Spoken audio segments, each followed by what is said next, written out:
Class 12, chapter number 7, adjoint and inverse of a matrix. This Sharma exercise 7.1 का example number 4 है. Find the inverse of A and verify that A inverse into A equal to I3. ठीक है, हमको क्या करना है, इस ए का इनवर्स निकालना है और ये चीज वेरीफाई करना है. ठीक है, तो हम क्या करेंगे, पहले इनवर्स निकाल लेंगे, उसके बाद हम वेरीफाई करेंगे. तो अब देखो हम इनवर्स कैसे निकालेंगे. अब देखो हमको इनवर्स निकालना है ना, तो ए इनवर्स का फॉर्मूला क्या होता है, ए इनवर्स का फॉर्मूला होता है adjoint of A upon determinant of A. यही होता है ना ए इनवर्स का formula, adjoint of A upon determinant of A. तो पहले हम डिटर्मिनेंट ऑफ ए निकाल लेते हैं, उसके बाद एडजॉइंट निकालेंगे. उसके बाद जो चीज़ हमें उसके बाद हम इनवर्स निकालेंगे और फिर जो हमें वेरीफाई करना है वो कर देंगे.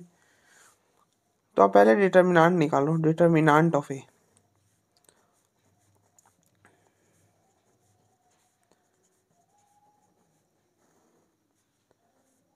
डिटर्मिनेंट कैसे निकालते हैं, तो आप यहाँ पे प्लस लिखेंगे, यहाँ पे माइनस लिखेंगे, यहाँ पे प्लस लिखेंगे. ठीक है, अब इसको +1. ठीक है, और ये प्लस माइनस कैसे आता है वो मैं, आप ऐसा समझ सकते हो कि आप देखो ये कौन सा एलिमेंट है, A11 है ना, तो आप इन दोनों का सफिक्स का सम करो, 1 + 1 2. अगर इवन है तो प्लस आएगा और अगर ऑड है तो माइनस आएगा. ठीक है, तो पहला वाला प्लस और फिर अल्टरनेटिव प्लस माइनस प्लस. ठीक है, तो फिर +1, तो ये हो गया 1. अब आपने +1 लिया है ना, तो क्या करो, अब देखो +1 आपने लिया तो इसके सामने वाला रो और कॉलम को डिलीट कर दो. तो ये है इसके सामने वाला रो, इसके सामने वाला कॉलम, ये है रो इसका सामने वाला, तो इसको डिलीट कर दिया और जो बचा उसका डिटर्मिनेंट. तो 4 × 4 16, बीच में -3 × 3 9. ठीक है, फिर -3, इस -3 के मतलब इस 3 के सामने वाला रो और कॉलम को डिलीट कर दो और जो बचा उसका डिटर्मिनेंट. तो 1 × 4 4, बीच में -1 × 3 3. ठीक है, फिर +3 +3 +3. अब हम क्या करो, इस +3 के सामने वाला रो और कॉलम को डिलीट कर दो और जो बचा उसका डिटर्मिनेंट. तो 1 × 3 3, बीच में -1 × 4 4. ये हो गया. तो आप आगे सॉल्व कर लो, क्या हो जाएगा, 16 - 9 16 - 9 7, -3 4 - 3 1, और ये हो जाएगा 3 - 4 -1. अब देखो ये हो गया 1, ये हो गया 7 और ये हो गया -1. तो 1 × 7 7, -3 × 1 -3 और 3 × -1 -3. तो 7 -3 -3 -6, तो 7 - 6 1 हो जाएगा. तो मतलब that is determinant of A क्या है गया, 1 आ गया. तो हमारा फर्स्ट चीज हो गया, हमने डिटर्मिनेंट निकाल लिया. नेक्स्ट हमें क्या निकालना है, एडजॉइंट निकालना है.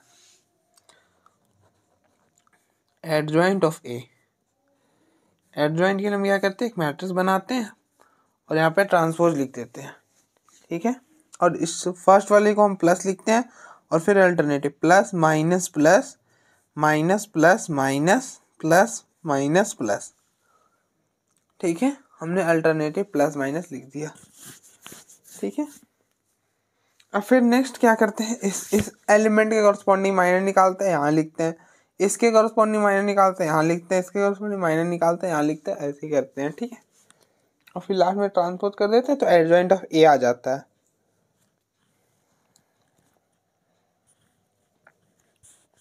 लेकिन हम ऐसा क्यों करते हैं भैया, तो आपने डेफिनेशन पढ़ा होगा, एडजॉइंट ऑफ ए की डेफिनेशन क्या बोलती है कि आप ए के सारे एलिमेंट्स के कॉरस्पॉन्डिंग कोफैक्टर निकालो, उसको एक मैट्रिक्स में रखो और उसका ट्रांसपोज कर दो. यही बोलता है एडजॉइंट ऑफ ए. ठीक है, अब आप देखो कोफैक्टर निकालते कैसे हैं. अब देखो अगर हमको ए आई जे के कॉरस्पॉन्डिंग कोफैक्टर निकालते जो है, ए आई जे के कॉरस्पॉन्डिंग जो कोफैक्टर आता है उसी को हम सी आई जे से डिनोट करते हैं, उसी को सी आई जे से डिनोट करते हैं.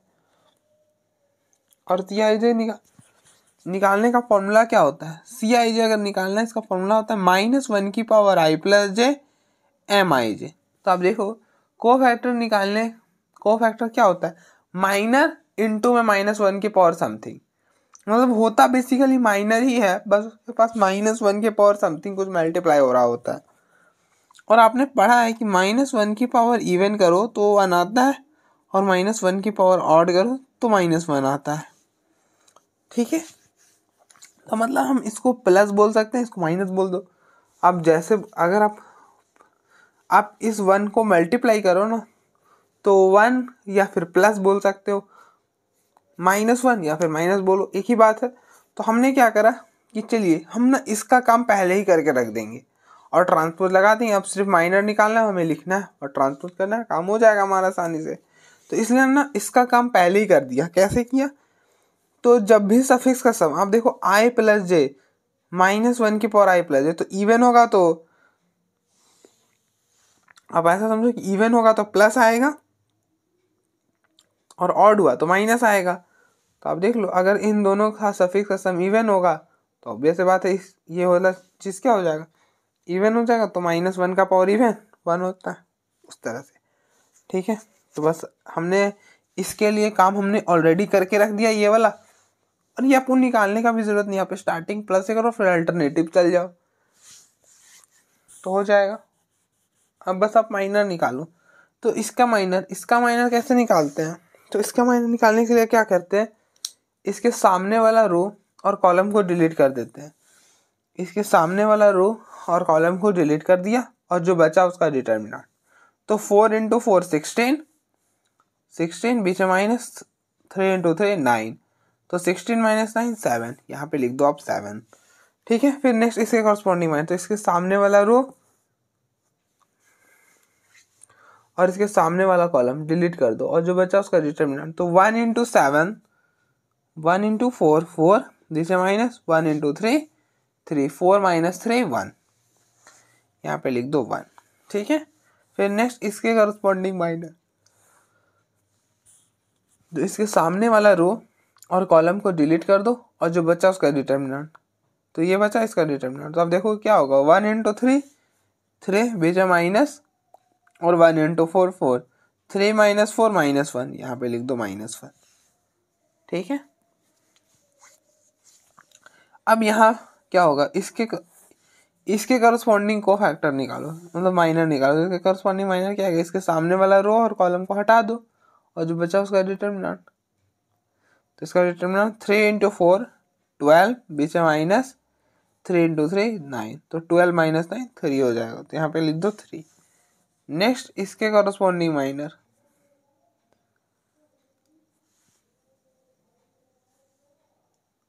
तो इसके सामने वाला रो और कॉलम को डिलीट कर दो और जो बचा उसका डिटर्मिनेंट।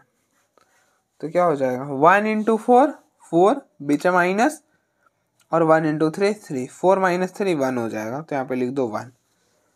नेक्स्ट इसके कॉरस्पॉन्डिंग में, तो इसके सामने वाला रो और कॉलम को डिलीट कर दो और जो बचा उसका डिटर्मिनेंट। इसका डिटर्मिनेंट क्या हो जाएगा, 1 × 3 3, बीच में माइनस, और 1 × 3 3, 3 - 3 0, तो यहाँ पे लिख दो 0।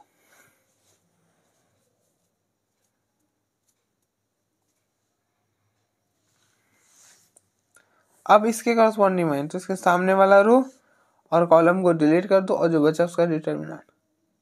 तो 3 × 3 9, माइनस 4 × 3 12, तो 9 - 12 -3, यहाँ पे लिख दो -3।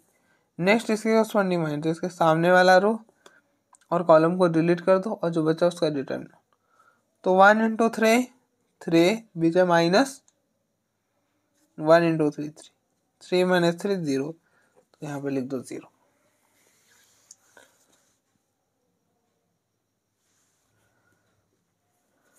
फिर अब नेक्स्ट इसके कॉरस्पॉन्डिंग माइनर, तो इसके सामने वाला रो और कॉलम को डिलीट कर दो और जो बचा उसका डिटर्मिनेंट। तो हो जाएगा 1 × 4 4, बीच में माइनस, 1 × 3 3, ये हो गया 4 - 3 1, यहाँ पे लिख दो 1।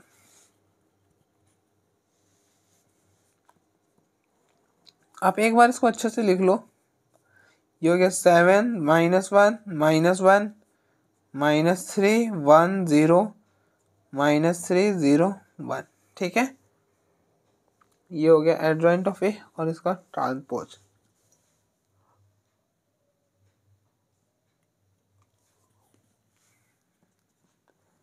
आपको इसका ट्रांसपोज करना है।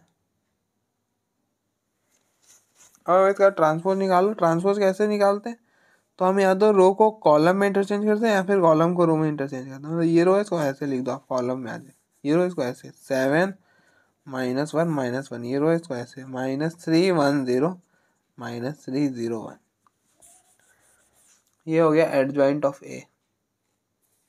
हमको निकालना क्या, हमको ए इनवर्स चाहिए। क्यों? क्योंकि हमको एचएस वेरीफाई करना है, तो ए इनवर्स रहेगा और फिर ए रहेगा।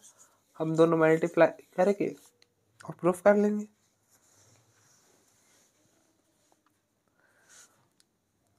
तो ए इनवर्स होता है adjoint of A upon determinant of A. Determinant of A तो 1 है, तो एडजॉइंट ऑफ ए अपॉन 1। ये हो गया एडजॉइंट ऑफ ए और ये आ गया एडजॉइंट ऑफ ए। 7 -1 -1 -3 1 0 -3 0 1। ठीक है, ये हो गया ए इनवर्स। हमको दिखाना है कि ए इनवर्स इंटू अगर हम ए करें तो वो I3 आ जाए, मतलब आइडेंटिटी मैट्रिक्स आ जाए। तो नाउ ए का इनवर्स इंटू ए इनवर्स, ये है ए इनवर्स। यहाँ पे रिप्लेस करो 7 -1 -1 -3 1 0 -3 0 1। ठीक है, इंटू ए है 1 1 1 3 4 3 3 3 4। ठीक है, अब आप इन दोनों का प्रोडक्ट करो। आप देखो दो मैट्रिक्स को हम कैसे मल्टीप्लाई करते हैं। क्या करते हैं, इसके रो को इसके कॉलम से मल्टीप्लाई करते हैं। लेकिन भैया कैसे करते हैं रो को कॉलम से मल्टीप्लाई? तो आप देखो, आप इसका मान लो कि आपको इस वाले रो को इस कॉलम के साथ मल्टीप्लाई करना, तो वही हमने यहाँ पे लिख दिया। ठीक है, अब इसके रो में कितने एलिमेंट्स हैं? 3 है। इसके रो में कितने एलिमेंट? 3 एलिमेंट। ठीक है, दोनों में कोई ज़्यादा डिफरेंस है नहीं।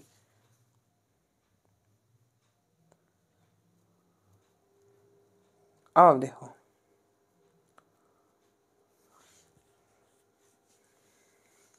क्या करना है, फर्स्ट वाले एलिमेंट को फर्स्ट से मल्टीप्लाई करो, सेकेंड वाले एलिमेंट को सेकेंड से करो और थर्ड वाले को थर्ड से करो और फिर उनको ऐड कर लो, हो जाएगा हमारा।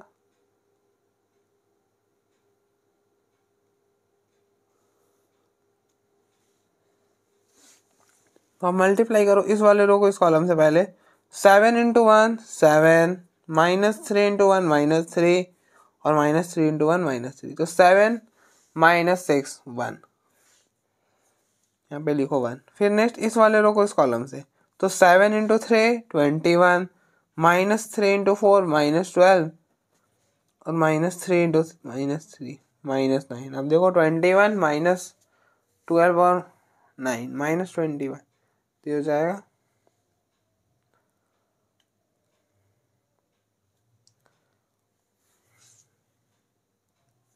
नेक्स्ट इस वाले रो को इससे तो कर रहे हैं, तो क्या होगा 7 × 3 21 -3 × 4 -12 और -3 × 3 -9। ये भी हो गया 21 -21 0।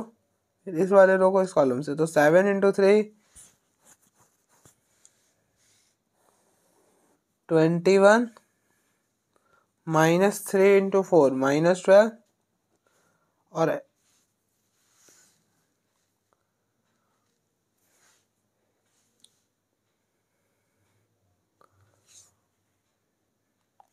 तो आप जब इसको इससे मल्टीप्लाई करोगे तो भी 0 बनेगा। आप चेक कर लेना। देखो 7 × 3 21 -3 × 3 -9 और -3 × 4 -12। आप देख लो ना, 21 बनेगा, तो 21 -21 0। फिर नेक्स्ट इस वाले रो को इससे, तो -1 × 1 1 -1 और 1 × 1 1 और प्लस 0 × 0 0। तो हो जाएगा -1 + 1 कैंसिल हो जाएगा 0, तो यहाँ पे लिखो 0। फिर नेक्स्ट इस वाले हम देखो इस वाले रो को इस कॉलम से मल्टीप्लाई करोगे ना तो 1 आएगा।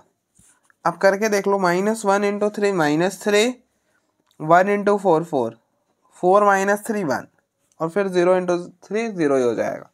फिर नेक्स्ट इस वाले रो को इस कॉलम से करो, -1 × 3 -3, 1 × 3 3, और प्लस 0 × 4 0, तो ये और ये कैंसिल, जो 0 आएगा। फिर नेक्स्ट इस वाले रो को इस कॉलम से, तो -1 × 1 -1, 0 × 1 0, और 1 × 1 1, तो ये और ये कैंसिल, 0 आएगा। अब देखो इस वाले रो को हम इस वाले कॉलम से मल्टीप्लाई कर रहे हैं, और कैसे कर रहे हैं, तो करस्पॉन्डिंग एलिमेंट को मल्टीप्लाई कर रहे हैं और फिर ऐड कर दे रहे हैं। फिर नेक्स्ट इस वाले रो को इस कॉलम से, अब देखो ध्यान से, -1 × 3 -3, 0 × 4 0, और 1 × 3 3, तो -3 और +3 कैंसिल, 0। फिर नेक्स्ट इस वाले रो को इस कॉलम से, -1 × 3 -3, 0 × 3 0, और 4 × 1 4, तो 4 - 3 1, ठीक है। और यही क्या हो गया, I3 हो जाएगा। यही है आइडेंटिटी मैट्रिक्स ऑर्डर 3 का, ठीक है। तो दैट इज, हम कहाँ से चले थे, हम चले थे A 1 A से, और हमारा प्रूफ हो गया, ठीक है। अब देखो एक बार,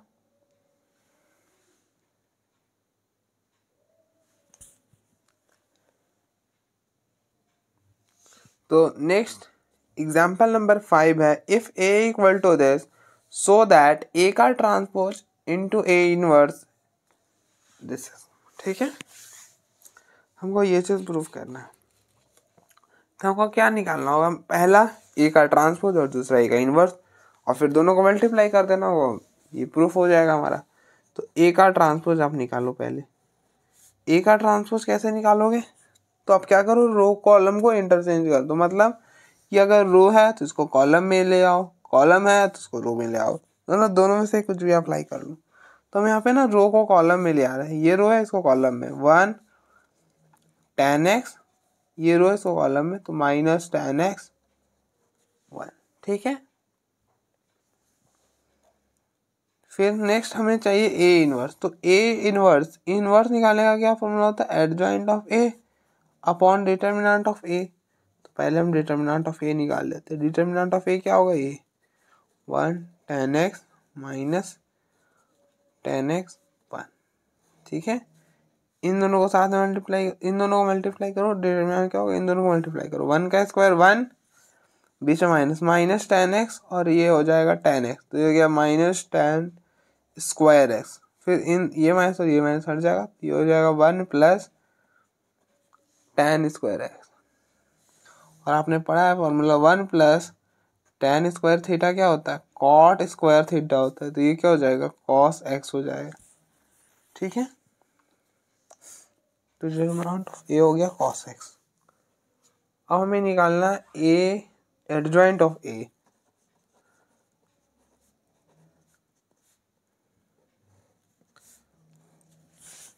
अब देखो ये 2 × 2 ऑर्डर का है ना, इसका तो आप एडजॉइंट डायरेक्टली भी निकाल सकते हो। क्या करना होता है, इन दोनों को इंटरचेंज कर दो। अब देखो आपके पास एक मेथड है कि आप लॉन्गर वाला जाओ, लेकिन मैं अब यहाँ पे थोड़ा शॉर्टकट कर रहा हूँ कि बहुत क्वेश्चंस कराने हैं, ठीक है। तो आप क्या करो, इन दोनों को इंटरचेंज करो, इसको यहाँ पे इसको यहाँ पे, तो क्या हो जाएगा 1 और 1 को इंटरचेंज करोगे तो कोई चेंज नहीं होगा, 1 और 1 ही रह जाएगा। फिर नेक्स्ट इनको आप क्या करो, इस वाले डायगोनल में माइनस से मल्टीप्लाई करो, इसको माइनस से मल्टीप्लाई करोगे tan x, इसको माइनस से मल्टीप्लाई करोगे -tan x, ठीक है। अब फिर से सुनो हमने क्या करा है एडजॉइंट निकालने के लिए। तो अगर ऐसे है ऐसे है, तो अब ये डायगोनल एलिमेंट है, तो क्या करना होता है, डायगोनल एलिमेंट्स को इंटरचेंज करना होता है, और जो नॉन डायगोनल ये वाला जो है उसको माइनस से मल्टीप्लाई करना होता है, ठीक है। तो सारा हम इसने इन दोनों को इंटरचेंज करा, ये आ गया, इसको माइनस से मल्टीप्लाई करो तो ये tan x, और यहाँ पे माइनस नहीं था तो आ गया -tan x, ठीक है। तो हमने एडजॉइंट ऑफ ए भी निकाल लिया। अब हमें निकालना है ए इनवर्स।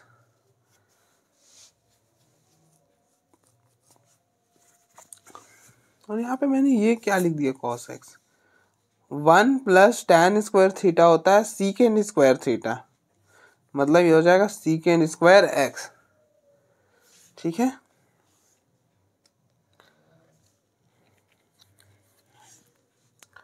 तो देयरफॉर ए इनवर्स क्या होता है, adjoint of A upon determinant of A. Determinant of A क्या है, सीकेंड स्क्वायर एक्स। ये हो गया 1 tan x minus tan x और ये चीज 1।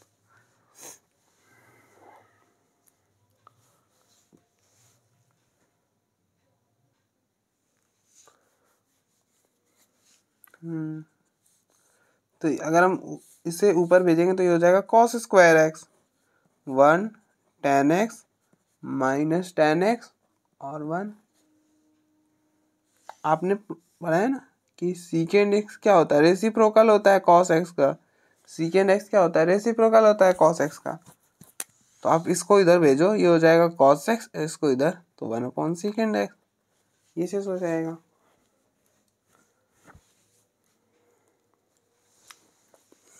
तो ये हो गया इनवर्स। अभी आप इसको ऐसे ही रहने दो, अभी कुछ मत करो आप।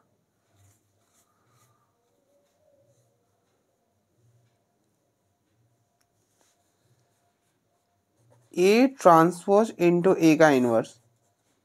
अब देखो हमको ये चीज करना है प्रूफ ना, तो हम ये लेके चलेंगे, ए का ट्रांसपोज इंटू ए इनवर्स। ए का ट्रांसपोज है 1 tan x minus tan x 1।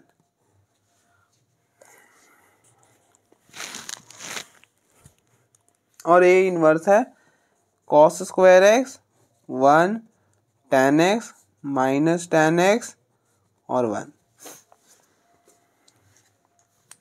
ठीक है,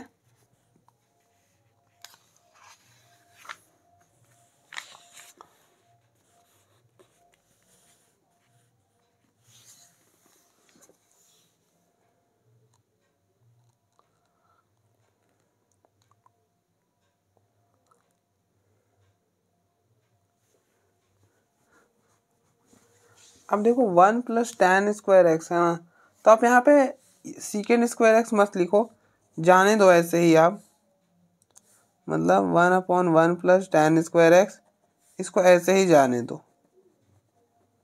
ठीक है, ऐसे ही जाने दो। अब देखो हम इसको इधर लिखे चाहे इधर लिखे, कोई ज़्यादा फर्क नहीं पड़ता है, मैट्रिक्स के बाहर है ना, इसलिए कोई दिक्कत नहीं है। लेकिन आप कोशिश करना यहीं पे लिखो। ठीक है, अब आप मल्टीप्लाई करो, इन दोनों को मल्टीप्लाई करो। तो इस दो मैट्रिक्स को कैसे मल्टीप्लाई करते हैं, रो को कॉलम के साथ करते हैं, रो को कॉलम के साथ। ठीक है, लेकिन भैया कैसे करते हैं, दो रो और मतलब किसी भी रो और कॉलम को कैसे मल्टीप्लाई करते हैं, तो अब देखो मान लो ये इसका रो है और इसमें दो एलिमेंट है, दो एलिमेंट है ना, ये कॉलम इसमें दो एलिमेंट है, तो रो के फर्स्ट एलिमेंट को कॉलम के फर्स्ट एलिमेंट से मल्टीप्लाई करो, रो के सेकेंड एलिमेंट को कॉलम के सेकेंड एलिमेंट से मल्टीप्लाई करो और फिर दोनों को ऐड कर दो। ठीक है, अब देखो यहाँ पर कैसे 1 into 1 1 plus minus tan x into tan x, ये हो जाएगा minus tan x minus tan square x. ठीक है, फिर नेक्स्ट इस वाले रो को इस कॉलम के साथ, तो 1 इंटू माइनस tan x और इसको इसके साथ minus tan x, minus tan x into 1 minus tan x। फिर नेक्स्ट इस वाले रो को इस कॉलम से, तो tan x into 1 tan x और फिर 1 इंटू tan x। ध्यान रखिएगा आप कि बीच में प्लस भी लगाना होता है। ठीक है, फिर नेक्स्ट इस वाले रो को इस कॉलम से, तो tan x into tan x minus tan square x और 1 इंटू 1 1। ये चीज़ हो गया हमारे पास 1 into 1 upon tan square x. आपको पता है अगर हम किसी भी चीज़ को मैट्रिक्स के अंदर मल्टीप्लाई करें तो हर एलिमेंट के साथ मल्टीप्लाई करते हैं, तो आप इसको अंदर लेके जाओ, ये हो जाएगा 1 minus tan square x upon में 1 प्लस tan स्क्वायर एक्स, ये हो जाएगा -2 tan x और ये आएगा तो ये हो जाएगा 1 प्लस tan स्क्वायर एक्स, ये हो जाएगा 2 tan x, और ये अंदर आएगा, ये हो जाएगा 1 प्लस tan स्क्वायर एक्स, ये हो गया 1 माइनस tan स्क्वायर एक्स, और ये अंदर आया 1 प्लस tan स्क्वायर एक्स। ठीक है, अब आपने फॉर्मूला पढ़ा होगा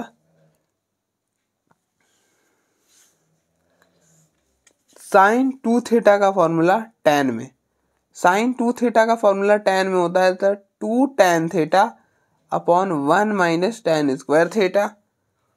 आप देखो कंपेयर करो, अभी आप इसको रहने दो थोड़ा, इस पूरे को आप क्या लिख सकते हो, साइन 2 थीटा, थीटा था तो थीटा आ रहा था, एक्स है तो क्या आ जाएगा माइनस, माइनस साइन 2x, और आप देखो इस पूरे को लिख सकते हो, अब देखो साइन 2 थीटा होता है 2 tan थीटा अपॉन में 1 प्लस tan स्क्वायर थीटा, तो यहाँ पर तो x है ना, वहाँ पर थीटा, यहाँ पर तो x है, बाकी सारा तो सेम है, तो ये हो जाएगा साइन 2x। अब देखो ना मिला, आप कंपेयर कर लो, देखो 2 tan 1 प्लस होता है यहाँ पर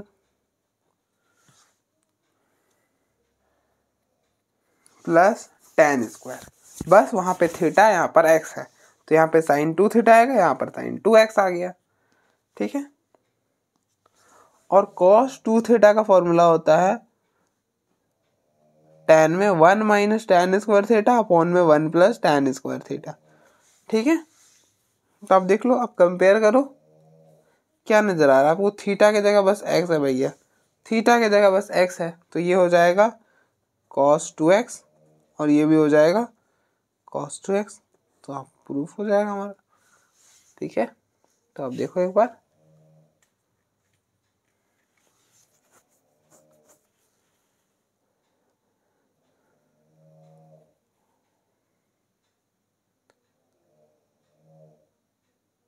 नेक्स्ट एग्जांपल नंबर 6 है, if a equal to this and b equal to this verify that, हमको ये चीज वेरीफाई करना है। ठीक है, जहाँ पे a हमारे पास ये है, b हमारे पास ये है, तो अब देखो हम कैसे वेरीफाई करेंगे, हम ना पहले इसको अलग से सॉल्व करेंगे, इसको अलग से सॉल्व करेंगे, दिखा देंगे कि दोनों अलग अलग नहीं है, एक ही है। तो आप पहले ए बी निकालो, ए 2 3 7 2 5 इंटू बी 6 8 7 9, मल्टीप्लाई करो इन दोनों को, दो मैट्रिक्स को कैसे मल्टीप्लाई करते हैं, तो इसके रो को इसके कॉलम से मल्टीप्लाई करते हैं, मतलब देखो आप ये रो है, ये कॉलम है, मान लो कि ये इस मैट्रिक्स का रो है और ये इस मैट्रिक्स का कॉलम है। ठीक है, इसके रो में 2 एलिमेंट्स हैं, तो 2, इसके कॉलम में 2 एलिमेंट, तो फर्स्ट वाले एलिमेंट को फर्स्ट से, सेकेंड वाले एलिमेंट को सेकेंड से, मतलब रो के फर्स्ट एलिमेंट के कॉलम को फर्स्ट एलिमेंट से मल्टीप्लाई करना है, और रो के सेकेंड एलिमेंट को कॉलम के सेकेंड एलिमेंट से मल्टीप्लाई करना, और फिर दोनों को ऐड कर देना। आप देखो ऐसे करो, 3 इंटू 6 18 प्लस 2 इंटू 8 18, 2 इंटू 8 16, और 18 प्लस 16 क्या हो जाएगा 34। फिर इसी तरह से इस वाले रो को इस कॉलम से 3 इंटू 7 21, और 2 इंटू 9 18, 21 प्लस 18 39। फिर नेक्स्ट इस वाले रो को इस कॉलम से 7 इंटू 6 42, और 5 इंटू 4 40।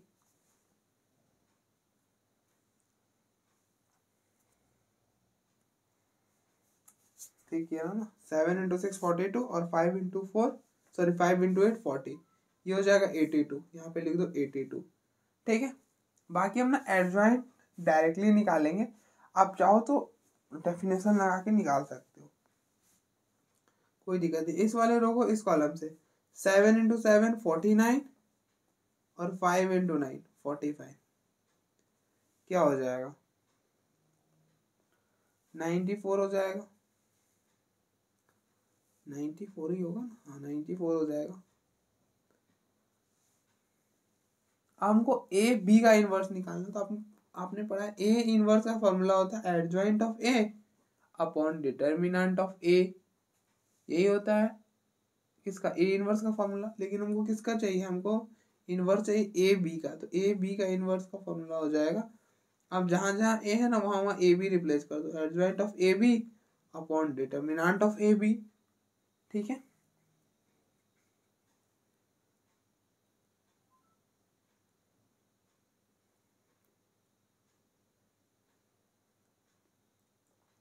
ठीक है, तो आप पहले एडजॉइंट ऑफ ए बी निकालो, एडजॉइंट ऑफ ए बी निकालो, हम डिटर्मिनेंट ऑफ ए बी बाद में निकालते हैं। एडजॉइंट ऑफ ए बी क्या होगा, आप देखो जो ए बी है आपका 2x2 ऑर्डर का मैट्रिक्स है, तो इसका हम एडजॉइंट बहुत आसानी से निकाल सकते हैं। कैसे निकाल सकते हैं, आप देखो क्या करो, इन दोनों एलिमेंट्स को इंटरचेंज कर दो, इन दोनों को आप ध्यान से देखो क्या करना है कि इन दोनों एलिमेंट्स को इंटरचेंज करो, इसको यहाँ पे इसको यहाँ पे, ये 94 यहाँ पर आएगा और ये 34 यहाँ पर आएगा, ठीक है। और इन दोनों में इस दोनों का साइन चेंज कर दो, मतलब माइनस से मल्टीप्लाई कर दो, ये हो जाएगा -82 -39। आप फिर से सुनो क्या करना है, ऐसा है हमारे पास 4 एलिमेंट्स हैं, यहाँ पर 2 यहाँ पर 2, ठीक है। कुछ इस तरह से हमारे पास 4 एलिमेंट है ना, तो ये है डायगोनल, ये है डायगोनल कहलाता है। तो इन दोनों एलिमेंट्स को इंटरचेंज कर दो और इन दोनों को माइनस से मल्टीप्लाई कर दो, ठीक है। होप आपको पता चल गया क्या करना है एडजॉइंट निकालने के लिए। अगर 2 ऑर्डर का मैट्रिक्स है तो उसका एडजॉइंट निकालने के लिए क्या करना है, आई होप आपको पता चल गया होगा, ठीक है। एडजॉइंट ऑफ ए बी आ गया। अब देखो ए बी का इनवर्स क्या होगा, adjoint of A B upon determinant of A B. अच्छा, adjoint of A B, determinant of A B को आप, ये तो प्रॉपर्टी होता है, डिटर्मिनेंट ऑफ ए बी क्या होता है, determinant of A into determinant of B. आप देखो इतना बड़ा कैलकुलेशन अगर आप इतना बड़ा मल्टीप्लाई करोगे बहुत ज़्यादा टाइम लग जाएगा, लेकिन अगर आपको डिटर्मिनेंट ऑफ ए निकालना है बहुत आसानी से हम निकाल सकते हैं। अब देखो हम यहाँ पे निकालते हैं, डिटर्मिनेंट ऑफ ए क्या हो जाएगा, इन दोनों को मल्टीप्लाई करो, 3 × 5 15 माइनस 7 × 2 14 1, लो अब डिटर्मिनेंट ऑफ ए 1 आ गया।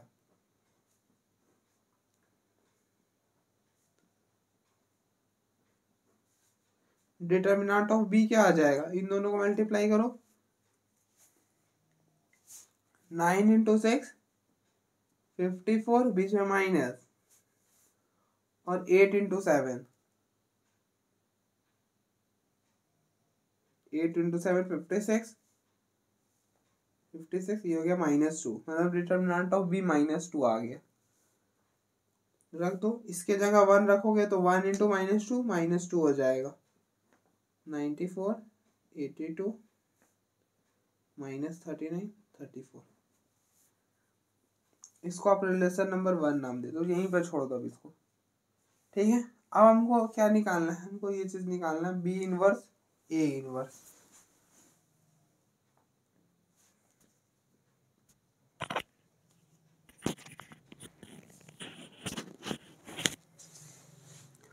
तो अब देखो हमको ए इनवर्स और बी इनवर्स निकालना है ना,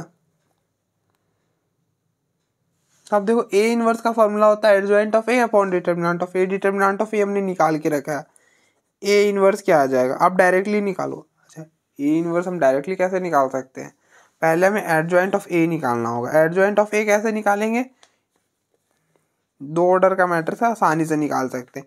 इन दोनों को इंटरचेंज करो, इसको यहाँ 5 को यहाँ पे भेजोगे 5, इस 3 को यहाँ पे भेजो 3, और इन दोनों माइनस से मल्टीप्लाई कर दो, -7 -2, ठीक है। अब देखो हम ना यहाँ पे जल्दी जल्दी कर रहे हैं, लेकिन आप चाहो ना तो ये वाला कर सकते हो कि जैसे हम नहीं एडजॉइंट निकालते थे, यहाँ पे प्लस माइनस करके और यहाँ पे ट्रांसपोज, ठीक है। और इसका माइनस निकालते थे, यहाँ लिखते थे, इसका माइनस निकालते थे, यहाँ लिखते थे, इसका माइनस निकालते थे, यहाँ लिखते थे, इसका माइनस निकालते थे, यहाँ लिखते थे, और फिर ट्रांसपोज करते थे एडजॉइंट। बिल्कुल आप वैसे भी जा सकते हो, कोई दिक्कत नहीं है। लेकिन हम वैसे थोड़ा सा जाएंगे तो टाइम टेकिंग हो जाएगा, इसलिए हम डायरेक्टली जा रहे हैं। एडजॉइंट ऑफ बी कैसे निकालेंगे, तो आप इन दोनों को इंटरचेंज करो, 6 और 9 को अपना जगह जगह इन दोनों को इंटरचेंज कर दो, 9 को यहाँ 6 को यहाँ पे लिखो 9, यहाँ पे लिखो 6, इन दोनों में माइनस मल्टीप्लाई करो, -8 -7, ये हो गया एडजॉइंट ऑफ बी। अच्छा एडजॉइंट ऑफ बी भी हो गया ना, तो ए का इनवर्स हो जाएगा adjoint of A upon determinant of A. Determinant of A तो 1 है, तो फाइनली एडजॉइंट ऑफ ए ही हो जाएगा। और एडजॉइंट ऑफ ए क्या है, 5 -7 -2 3, दैट इज ये हो गया ए का इनवर्स। ठीक है,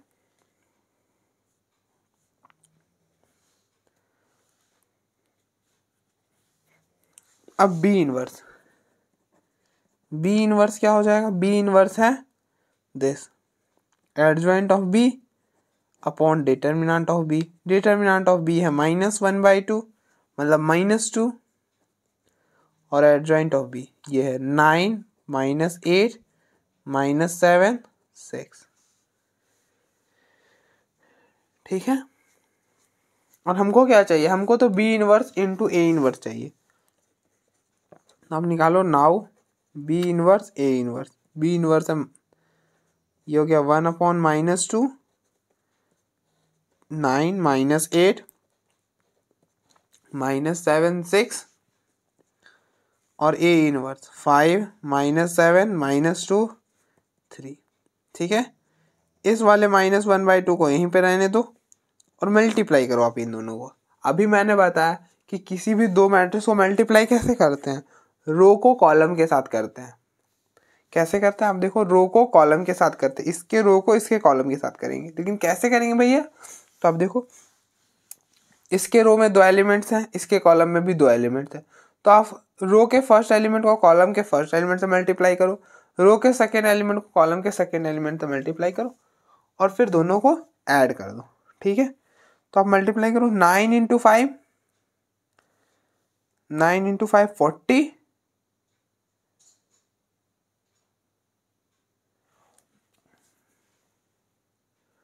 9 × 5 40। अब देखो यहाँ पे हम कर दे रहे हैं 9 × 5 40 और 7 × 7 सॉरी 9 × 5 45 और 7 × 7 49।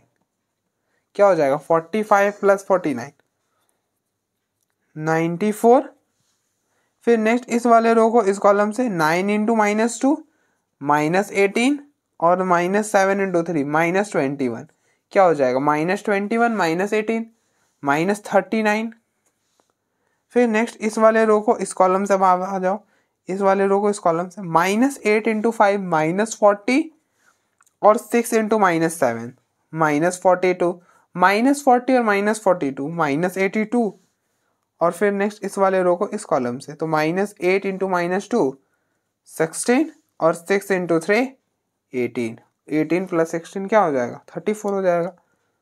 ये हो गया रिलेशन नंबर 2 नाम दे दो। ठीक है, तो आप देखो 1 और 2 से दोनों सेम है, -1/2 -1/2 94 94 -39 -39 -82 -82 34 34। ठीक है, दोनों का दोनों सेम है, तो हम बोल सकते हैं अगर दोनों का RHS सेम, अब देखो इन दोनों का RHS सेम है तो LHS भी सेम हो जाएगा। अब लिख दो 10 from 1 and 2 we have, क्या हो जाएगा ए बी का इनवर्स, ए बी का whole inverse which is equal to B inverse A inverse, hence proved, hence verified. ठीक है, मतलब यही वेरिफिकेशन था। आप ऐसे समझ सकते हो, अब देखो यहाँ पर रफ है,